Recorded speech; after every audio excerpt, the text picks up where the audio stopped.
Hi నమస్తే welcome to Myra Media. నేను మీ కేవీఆర్.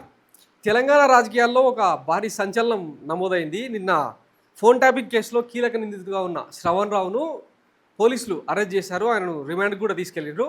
ఈ నేపథ్యంలో అంటే పాత కేసులన్నీ ఈ రేవంత్ రెడ్డి సర్కారు తిరగదోడబోతుందా అన్న చర్చ పెద్ద ఎత్తున జరుగుతూ ఉంది. వాస్తవానికి దేశవ్యాప్తంగా ఫోన్ ట్యాపింగ్ కేసు ఎంత పెద్ద సంచలనం సృష్టితో తెలిసిందే కదా.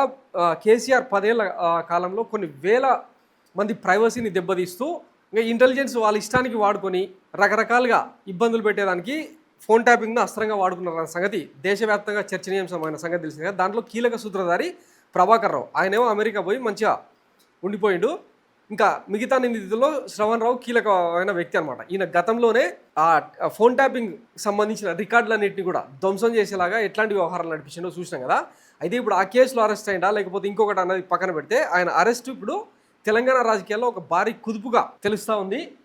చీటింగ్ కేసులో శ్రవణ్ రావు అరెస్టు, ఇనుప ఖనిజం కొనుగోలు విషయంలో అవకతవకలు, ఆయన భార్య పైన కేసు నమోదు, 6,58,00,000 మోసాలకు పాల్పడినట్లు అఖండ ఎంటర్ప్రైజెస్ ఫిర్యాదు. చీటింగ్ కేసులో ఇన్రిథమ్ energy private limited director Shravan రావును సిసిఎస్ హైదరాబాద్ పోలీసులు మంగళవారం అరెస్ట్ చేశారు. ఫోన్ ట్యాపింగ్ కేసులో శ్రవణ్ రావు ఇప్పటికే A6 నిందితుడిగా ఉన్నారు. ఇనుప ఖనిజం కొనుగోళ్ల పేరుతో మోసాలకు పాల్పడినట్లు బంజారా హిల్స్కు చెందిన Akhanda director infratech India private limited నిర్వాహకుడు ఆకర్ష్ కృష్ణ ఫిర్యాదు చేశారు.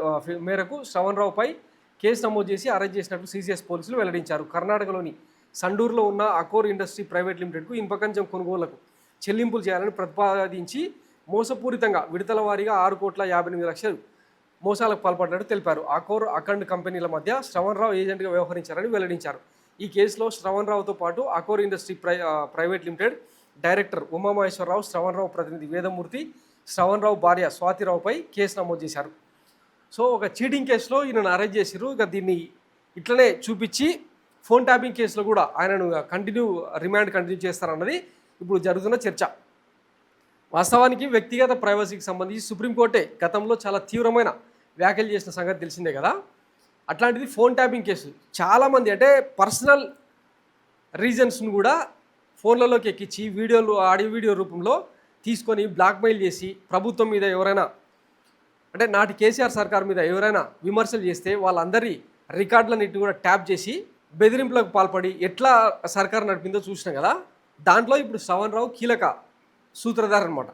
ఆయనను అరెస్ట్ చేయడంతో ఇది ఇక ఫర్దర్గా ఇంకేమైనా ముందుకెళ్తుందా ఫోన్ ట్యాపింగ్ కేసును ఈ రేవంత్ రెడ్డి సర్కారు ఏమైనా ఛాలెంజింగ్గా తీసుకొని అడుగులేసే అవకాశం ఉందన్న చర్చ పెద్ద ఎత్తున జరుగుతుంది. ఇప్పటికే ప్రభాకర్ రావును ఇండియాకు రప్పించేందుకు ఎంక్వైరీ చేసేందుకు తీవ్రమైన ప్రయత్నాలు జరుగుతూ ఉన్నాయి. అయితే ఈ పరిణామాల మధ్య బీజేపీనే బీఆర్ఎస్ పెద్దలను కాపాడే ప్రయత్నం చేస్తూ ఉంది. అందుకే కేంద్రం వాళ్ళకి సహకరిస్తుంది కాబట్టి ప్రభాకర్ రావు అమెరికాలో పోయి సెటిల్ అయిపోయాడు అన్న చర్చనేమో కాంగ్రెస్ పార్టీ వాళ్ళ మీద విమర్శలు చేస్తూ ఉంది.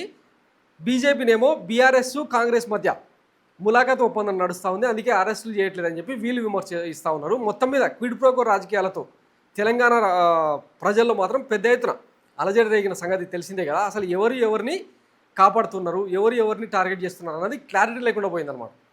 ఈ నేపథ్యంలో ఇప్పుడు శ్రవణ్ రావు అరెస్టు ఎటువైపు దారితీస్తుంది? ఎందుకంటే ఈ రోజు వరకు అధికారంలోకి వచ్చి ఇంచుమించు 16-17 నెలలు అవుతుంది. ఏ ఒక్క అరెస్ట్ను కూడా ప్రాపర్గా చేయలేదు. ఏ ఒక్క స్కామ్ను వీళ్ళు ఫర్దర్గా ఎంక్వైరీ చేసింది లేదు. కాళేశ్వరం అవినీతి అన్నారు, ఫార్ములా 1 ఈ రేస్ కేసు అన్నారు. ఆ కేసులో అయితే ఏకంగా కేటీఆర్ను అరెస్టు చేసేందుకు ఏకంగా గవర్నర్ అనుమతి కూడా తీసుకున్నారు. 17A అనుమతి తీసుకొని ఆయన రేపు ఎల్లుండి అరెస్ట్ చేస్తారని చెప్పి అప్పట్లో కథనాలు వినిపించినాయి. కానీ ఏ ఒక్క కేసును కూడా రేవంత్ రెడ్డి సర్కారు ముందుకు తీసుకెళ్ళాలి. ఈ నేపథ్యంలో ఆ సర్కారు తీవ్ర విమర్శలకు గురైన నేపథ్యంలో ఇప్పుడు శ్రవణ్ రావు అరెస్టుతో ఇంకా ఈ కేసులన్నింటిలో కూడా ఏమైనా కదలిక వచ్చే అవకాశం ఉందా అన్నది తాజాగా జరుగుతున్న చర్చ. ఏం జరుగుతున్నది తెలంగాణ రాజకీయాల్లో కూడా రెగ్యులర్గా మనం వార్తలు చెప్పుకునే ప్రయత్నం చేద్దాం. ఇది శ్రవణ్ రావు అరెస్టుకి సంబంధించిన వార్త. Thanks for watching Myra Media. నేను మీ కేవీఆర్. Thank you.